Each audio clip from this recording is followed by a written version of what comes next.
welcome to the Cory Doctorow podcast. I may sound a little different, and that has something to do with why we didn't get a podcast last week. It turns out that my long, much beloved Plantronics headset finally bit the dust last week, so after recording the podcast, John, my sound editor, is now snowed in there in DC, couldn't get anything useful out of it. And I tried recording it a couple times, and we just concluded that Plantronics was kaput.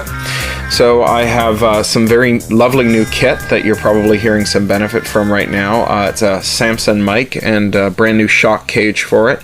Next week I should have a boom, which should isolate any of the clicking sounds or tapping you might hear reverberating up from my desk where it now sits.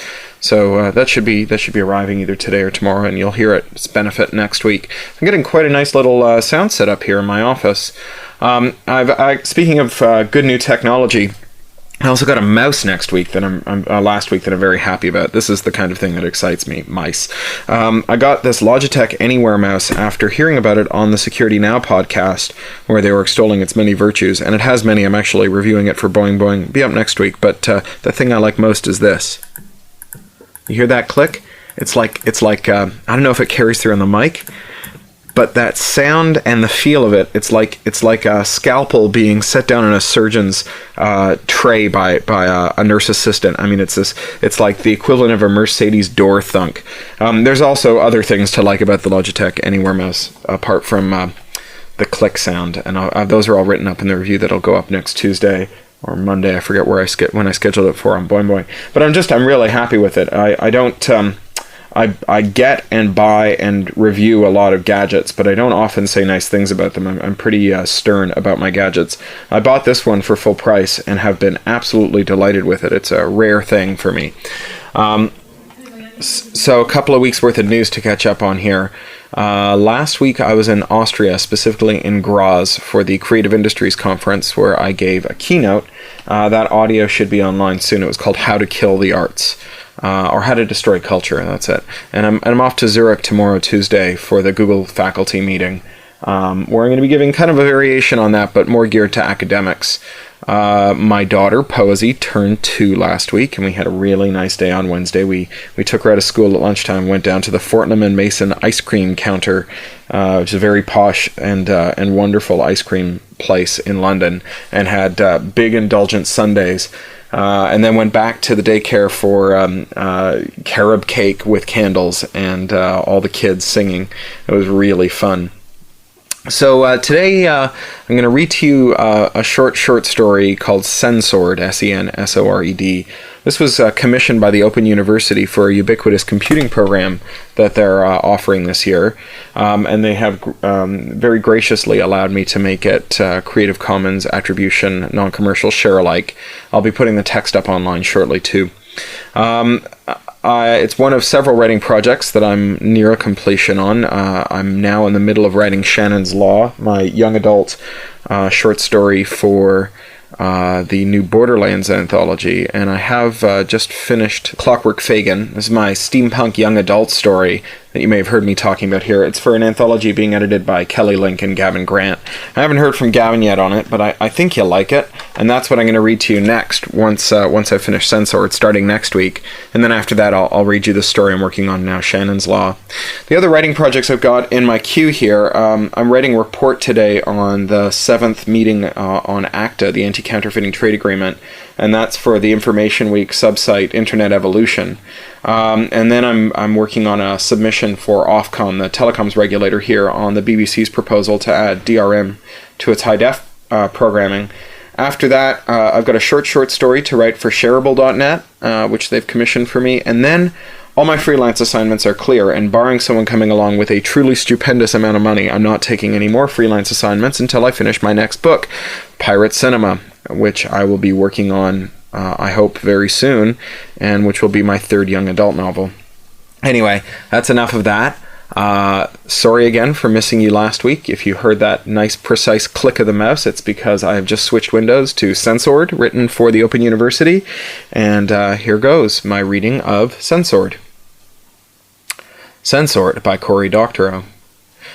You know I cherish the fact that I have lived my entire 21 years in this country without ever learning a single thing about footy, right? Sarah called out to Raj as they cycled down the towpath on bikes they'd found and hired near the old street roundabout. Skinny tensegrity things that creaked and clittered beneath their weight as the harp strings that held the fairy frame together flexed according to a billion precise computations, holding the whole thing together. "You understand what a sacrifice I'm making for you?" She'd let Raj drag her out to the pitch after he'd agreed to come to the Sensor Art exhibition at the V&A the previous weekend. He was riding behind her, and she couldn't make out his response, but she batted the instant replay built into her helmet, and it plucked the words out of the noise. "I love it! There's nothing like football on a Saturday." She'd had to admit the pitch was impressive. Just the day before, it had been a building site, but the league had leased it for the day and swarmed it with sensors and laid down artificial sod that compensated for irregularities in the earth. Sarah and Raj left the bikes leaning against the fence rail and waved goodbye to them, ensuring they faced the camera on the bikes' noses so that the Hire Bike Co-op knew that they were done with them. Then they joined the scrum of football fans, who were jumping up and down to get their faces in the field of view of the camera booth. Raj, who was 5 centimeters shorter than Sarah, had bought the tickets that morning, and he grumbled as he shoved up toward the booth. But he returned grinning a few seconds later, holding 2 square pieces of beechwood laser-engraved with a crisp 2D barcode. "Come on," he said, handing one to her. "Let's get a good spot." They went up the temporary steps and into the building's site scaffolding, and then made their way along it, threading around fans who'd already claimed spots. They went up one more flight, then Raj declared that they had a great place. They held up their seats for a second, turning them this way and that, until their semicodes had been read by the sensors, then clipped them to the tube steel of the scaffold. The seats wobbled for a moment as they tightened themselves, then snapped firmly into horizontal and vibrated briefly. They settled themselves in. Raj held up 2 fingers and mimed drinking, and a few minutes later the logger butcher came by, lugging a cooler, and passed him 2 tins. Raj opened up one and handed it to Sarah, then opened up one for himself and took a long swallow. "Ah," he said. "Football." Sarah thought she'd been doing a pretty good job of following the match, right up to the penalty kick. She'd had her phone out, and she'd let Raj download a couple of apps that made sense of all the telemetry coming off the pitch. There was the accelerometer in the ball, the CCTV's calculations on the positions of all the players, and an endless array of statistical overlays showing graphs, charts, and tables indicating how the players stacked up against each other for kicks, pitch covered, interceptions, and a variety of exotic football gubbins that she only dimly understood. But in principle, she was following the match, especially when she alternated between watching the annotated wireframes and the actual pitch, holding her phone up at eye height so that she could switch back and forth, the way the hardcore fans were doing.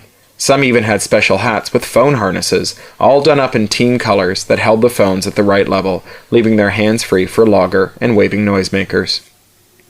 She wasn't watching the pitch when the player from the Neasden Nudgers fouled the player from the Hoxton Humpers. She was looking at the wireframe, where 2 stick figures collided, then one dropped to the ground. But she heard the foul, a great bestial roar that went up from the temporary bleachers, fans leaping to their feet and rattling the scaffolding and screaming their disapproval. The sound was both terrifying and exhilarating, and Raj was on his feet, shouting along with them, but he caught her eye and winked at her, and pulled her up, and she added her throat to the roar, which felt better than she wanted to admit. And then the dust settled, and the Humper was gearing up for his penalty kick, staring down the goalie, and yes, this was football, she understood, this tightness in your chest, and the feeling of your fingertips digging into your palms as the player took a step, 2 steps, then kicked, and the ball sailed for the net as the goalie leapt for it, and she could see that he might make the save, but then his fingertips only grazed the ball, but he seemed to grow another inch, and batted out just before it crossed the crease of his net. He'd saved it! The ref held up his hand to affirm it, and the fans went insane. "No way!" Raj squawked. He pointed a fist at the ref, and screamed something obscene, but she couldn't make it out, not with all the screaming. All through the stands, fans were waving their phones at each other, and she glanced at hers and hit the replay button, and then again, and zoomed in until the phone warned her that at this magnification it was only guessing, and she couldn't tell. Had the ball gone in? Hadn't it? She sat down primly and waited for the rest to do the same, But they weren't. A chant was growing in the stands, growing louder by the second, and the rhythmic stamping was rocking the scaffolding, and she could feel its tensegrity cables realigning themselves, an over-tightened guitar string feeling as they sought to compute the tension that would damp down the alarming sway of the makeshift bleachers. She chanced to look down over the side, the 10-meter drop, and saw the people on the stories below angrily leaning forward, waving their arms at the ref. Then someone fell. Just from the first story, a young man in athletic wear with the Humpers logo painted on his shaved head. He caught himself on a piece of tube steel and dropped lithely to the turf. He looked back at his mates, a triumphant grin on his face, and he ran off down pitch, and a moment later, hundreds of fans were on the turf, in a writhing, boiling churn of arms and legs. She pulled back, horrified, and caught Raj's arm.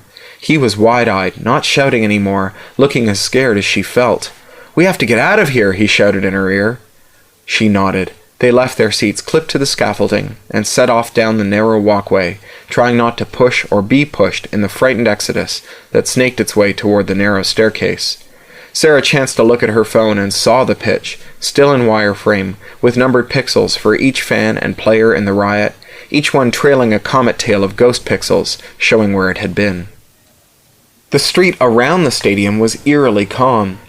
As they streamed out of the building site, tightly holding hands to keep together in the straining crowd, they popped free of the chain-link fence and into the cool air and empty road.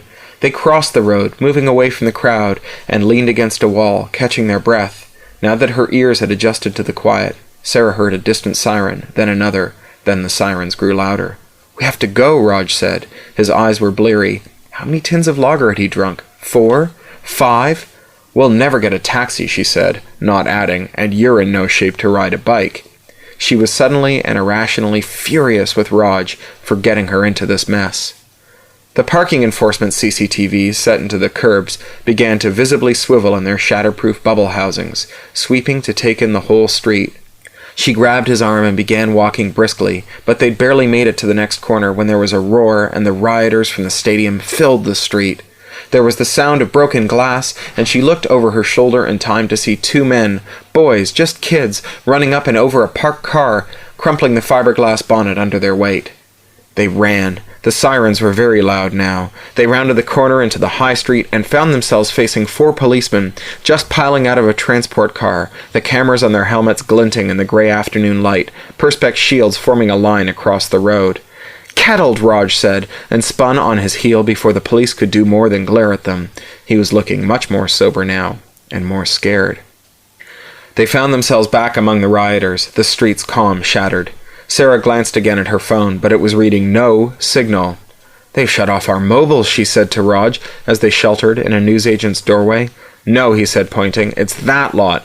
3 grinning boys stood by the gate, furiously cranking away at the handle on a homemade box. "Is that an electrical generator?" It was a bizarre sight. "No," Raj said. "Well, sort of. Spark gap transmitter. The original radio. So long as they keep cranking that, nothing wireless will be able to transmit within its range. Means that none of these cameras or sensors are talking to each other anymore."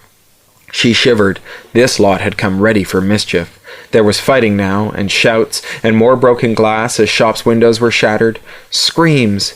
She'd designed little networked toys for exhibitions, using the same sensors and cameras as had been strewn around the pitch and set over the shop doors. They all had a little memory, a small buffer that could record 10 or 20 seconds worth of data before they started to dump their untransmitted payloads. "The police, too?" Raj cocked his head. "Even the ultra-wideband stuff will have trouble with that thing. There's no noise floor to sink under, not with a dirty monster like that running." Raj didn't often slip into electrical engineering ease, but he was under a lot of stress. She got the gist of things anyway. 2 young men, 17 or 18, slipped into the doorway with them, jostling them unmindfully, then giggled when they saw 2 boys wearing nudgers scarves tear past. Then they ducked out and headed in the opposite direction, for all the world like schoolboys playing hide-and-go-seek. "We've got to get out of here," she said. And then the sky was filled with spinning maple keys, whirring softly as they spun around and around like whirligigs. Half a second later, she saw the coppers on the roofs around them, tossing handfuls of the little electric eyes into the air. She picked one up and saw that it had a little fisheye optic and a couple of gigs of RAM on the stem of the key. Instantly she understood. "They're getting a snapshot of the site," she said. "That must mean that they were getting ready to—" The sound of boots tramping, of truncheons on shields, and the police kettle tightened. The courtroom scene gave her the oddest feeling of déjà vu. The ombudsman walked through the cells with a phone, waving its eye at the faces of the miserable crowd. The ombudsman, a woman barely older than Sarah, nodded at her and took her back to another room, where Raj was already waiting, standing up against a wall with a group of miserable sods, some of whom had black eyes or arms in slings. "Right," the ombudsman said, pointing to the wall screen. "Can you all see this? Good. Right." She made a firing gesture at it, and it began to flit through a series of slides. "Right. You are all here because the QC says he doesn't have enough information to guarantee the charge." She made a pinch gesture in the air, and the current slide zoomed up. It was Raj, leaning over the edge of the scaffolding, fist raised, shouting. Sarah shot him a glare. He had the grace to look ashamed. A warning appeared in the corner. "Interpolated image cannot be verified." And Sarah understood. This wasn't what the camera saw. This is what it guessed at, and guesses weren't admissible in court. "So here's the deal. Any of you who want to go free, this gentleman from the Met there will write you an ASBO, barring you from footy matches, for a period of 24 months. There was a choked sound of outrage from some of the fans, particularly the ones in team colors. "And you go home. The alternative is that you go to court and face prosecution." Sarah's stomach roiled. 5 minutes ago, she would have sworn that she never wanted to go to another sporting event of any kind for the rest of her life. But this, it was so unfair. She swallowed back the acid in her throat. "I'm in," she said, and faced the camera so that the PC could photograph her for the ASBO. All right, that's it. Talk to you next week, where I'll be reading to you from Clockwork Fagin. You've been listening to the Cory Doctorow podcast, licensed under Creative Commons Attribution, Non-Commercial Share-alike US 3.0, or as Woody Guthrie put it in another context, this song is copyrighted in the US under seal of copyright 154085 for a period of 28 years, and anyone caught singing it without our permission will be a mighty good friend of ourn, because we don't give a darn. Publish it, write it, sing it, swing to it, yodel it, we wrote it, that's all we wanted to do. Many thanks to John Taylor Williams for mastering. That's Ryneck Studio, WRYNECK Studio at gmail.com. John Taylor Williams is a full-time self-employed audio engineer, producer, composer, and sound designer. In his free time, he makes beer, jewelry, odd musical instruments, and furniture. He likes to meditate, to read, and to cook. Talk to you next week.